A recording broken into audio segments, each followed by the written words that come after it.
suis née en Israël et je vis en France. Je ne suis pas pratiquante et pourtant, l'identité juive me colle à la peau. Je ne comprends pas pourquoi. Alors, je pars avec ma caméra à la rencontre des juifs et non-juifs. Je leur demande de me répondre en 1 minute à cette question qui m'obsède. C'est quoi être un juif? C'est très drôle parce qu'il se trouve que je ne suis pas juif. Donc, je ne peux pas répondre à cette question. Non, c'est une blague.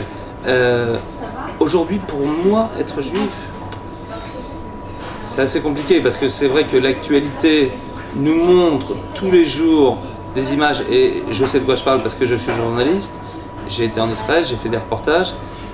Je pense que ce qu'on nous montre est très loin de la réalité et que vous savez, il y a, je crois, 7 millions de juifs sur la terre, ça représente 0,2%. Donc, ce que je trouve, c'est qu'il y a une disproportion entre justement la médiatisation du peuple juif et la réalité. Être juif, bah, ça ne veut pas dire grand-chose.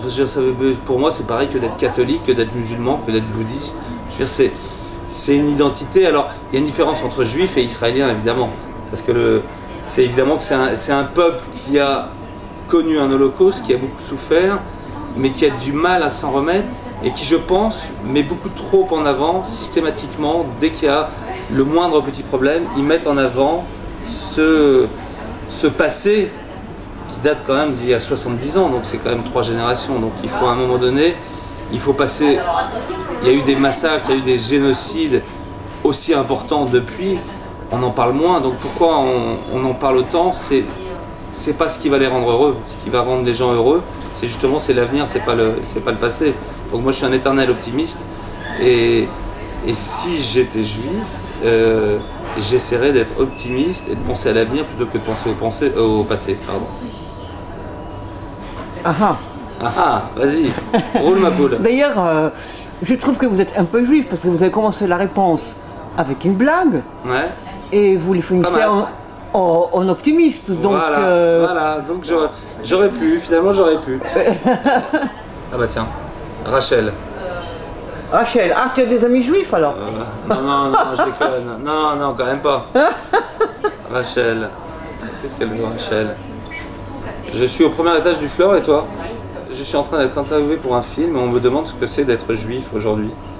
Ça tombe bien. C'est à toi. Et alors, c'est quoi pour vous être juive, Rachel?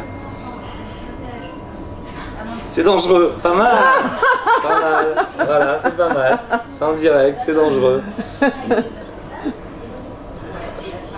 C'est intense. C'est courageux, voilà. Ouais, alors vraiment, c'est pas un peu crâneur aussi de temps en temps? Ah, le peuple élu est crâneur, d'accord. Donc tu viens cette année, il faut un savant mélange entre l'immodestie et l'autodérision. Vous avez beaucoup d'autodérision, pas beaucoup de modestie. Moi je t'attends, chérie. C'est elle, Rachel? Ah, Rachel, voilà, Rachel est là. C'est elle, Rachel? C'est moi. C'est elle, Rachel, qui dit que juif aujourd'hui c'est dangereux, c'est ça? Courageux. Courageux. Et dangereux aussi, j'ai entendu.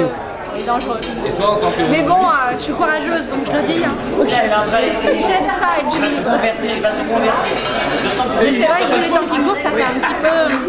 Moi, mon fils a 13 ans et je lui dis, voilà, s'il peut éviter de le dire, on habite à Londres, on est plus détendu, mais quand on vient ici, je préfère qu'il ne le dise pas. Non. Voilà. Ah oui. Mais en même temps, voilà, c'est en nous. Mais c'est vrai qu'aujourd'hui, quand on voit ce qui se passe, il vaut mieux être assez discret sur sa religion et éviter de dire que nous sommes juifs. Sauf si elle a 80 ans. Ok, merci.